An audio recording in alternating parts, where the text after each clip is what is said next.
Hey guys, welcome back to another installment of Trini Point of View. Wonder Woman is everything that I wanted. From start to finish, I was totally engrossed in this world. So the film starts off with a little Easter egg from Bruce, which is the original picture, the black and white picture that you saw in BVS.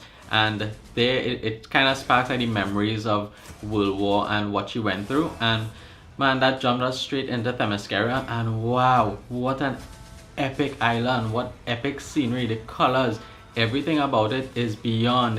It's mind-blowing. I was just blown away with it all. Part of the reason I could have been so impressed with it was, after coming out of the kind of, like these kind of dull colors of Man of Steel and BVS, to actually see this bright world and to actually see Wonder Woman on screen for the first time in such an epic capacity, it just had me, I was just like, my eyes opened so big, my mouth was open, I was like I just fell for it 100%. Connie Nielsen as Queen Hippolyta, who is the queen of Themyscira, she just captured the essence of what it is to actually be an Amazon. Like coming off the pages of New 52 and DC Rebirth, she just did it so perfectly. Her accent, the way she portrayed it, the way she carried herself, it was done to a T. And wow, that was it. As a supporting role, she just did it so perfectly that it's not like she was just in the background. Once she was on screen, she captivated you. Robin Wright as General Antiope. I could be butchering her name, but she is actually the Queen's sister, so she's Diana's aunt. And she's, as I say, she's a general, and wow, trust me, she could lead any army any day. Her fighting skills were so brutal. Her structure, you can tell by the way she stood, how she's like deep. I don't know, I just lost for words. It's like, this is exactly what you picture when you think of a general of Amazon. It's like she could do anything. She could have a sword, arrows, a staff, you name it, and it was just so epic. It's beyond words. Chris Pine as Steve Trevor was basically 40% of the movie. It is a Wonder Woman movie, and the movie is based around her. But you cannot take away the value that Chris Pine as Steve Trevor brought to the movie, because his story was just as important as hers. And the way he took himself out of his world and into her world and back into his world, it was done so smoothly. One of the things I have problems with is an actor playing a big role in a franchise as Star Trek when he plays Captain Kirk. And I thought I would have had that issue of not being able to picture him as Steve Trevor but always seeing Captain Kirk, because I really enjoy that character, and I'm attached to Star Trek because of him. And to actually be able to just forget about Captain Kirk, like for the first 45 minutes of the movie, I didn't even remember Captain Kirk in Star Trek.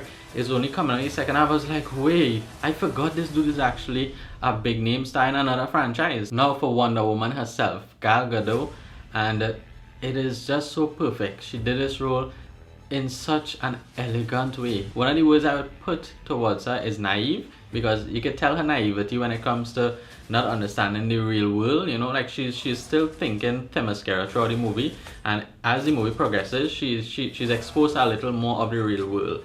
And you ever met that person who's just so innocent? They're like a young 10-year-old, and you can see it in their eyes that they're innocent, and the things that they say is just innocence and naivety, and that is her for 90% of the movie, because she's just so young. And even when she's a baby, like you'd see in the trailer, and she's watching the sword and the shield and all these different things, even as a teenager, and then as a young woman on Themyscira, you could just tell she's so innocent and lovable. Her acting abilities, Patty Jenkins brought out the best in Gal Gadot, and you could actually tell that she had some moments where Patty Jenkins had to actually show her how to bring out Wonder Woman, how to bring out the better actor in her, and it was done really superbly. And her acting, I have no doubts about it in this role. I mean, I saw in Fast and Furious, and she was, like the hot chick and the hot chick supporting actor. But in this, she actually held her own, and she carried the actual movie and carried Wonder Woman in a really sophisticated yet badass way. I also have to mention Gal Gadot's structure, her build, her fighting abilities,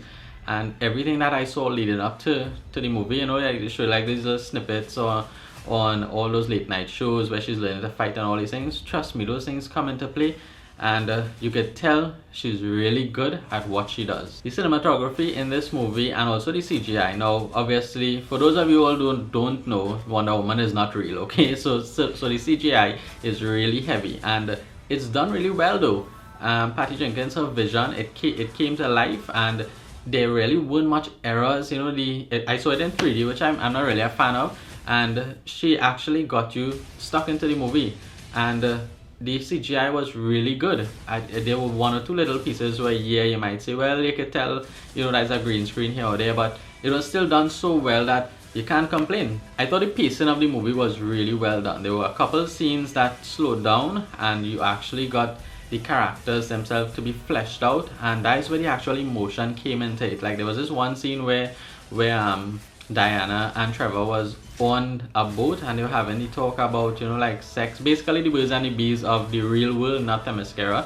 And that is where I actually got a little bit of humor, but a little bit of intel into how they bonded, and like the type of conversations they would have that actually got them to see the innocence in one another. The comedy in the movie was really well done also. It wasn't too heavy, but yet it was scattered right around, and it was really funny at some points in time, and it was innocent kind of funny. It wasn't like laugh out loud, it was just like this innocence of Wonder Woman herself. The score of the movie, you're going to hear it now for a couple of seconds. Listen.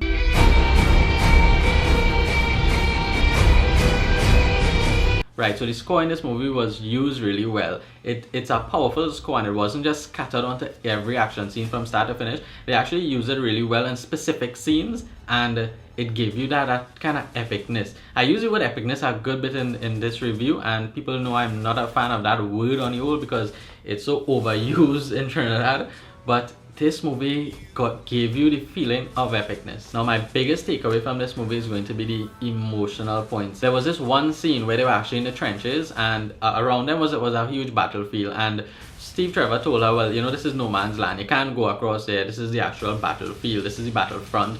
And, you know, Patty Jenkins could have done something corny, and when Steve Trevor said, this is no man's land, she could have looked at him and be like, well, I'm no man. But she didn't, and she actually just said, I'm going to do it. I'm going out there and show everybody how it's done, and because this is what I want to do. I want to do the right thing. Overall, I really enjoyed this movie. My score for this is going to be an extremely high score. It's going to be 9 out of 10 just because I was thoroughly entertained. This is what I wanted from since a young kid growing up, watching all the DC animated stuff, reading comic books, the DC New 52, DC Rebirth. Now I'm actually collecting it, and this is exactly what I wanted. This is what I wanted to feel from a Wonder Woman movie. I wanted to actually go into the movie and have my paws raised. I wanted to feel emotional when she's talking and when she's going out there and fighting, and I actually wanted to be rooting for her, saying, yes, this is what I wanted. This is the lasso that I wanted to see. This is the sword. This is the shield. You know, like, everything was just perfect, and I don't really have much complaints about this movie. Strange enough, everything I loved about it. I love Gal Gadot's acting, Chris Pine, the Queen, the General. The only throwaway might be Ares, but you know what, I saw it coming. So I'm not going to really tell you much about Ares because you really should go and see it for yourself. And I was pleased with everything about it. Alright guys, thanks for checking on another installment at Trini Point of View. Remember to hit that thumbs up, comment down below on your thoughts on Wonder Woman and Gal Gadot's acting. I know that was a big topic. Subscribe and hit that notification bell down at the bottom for notifications anytime I post new videos. And as usual, see you again.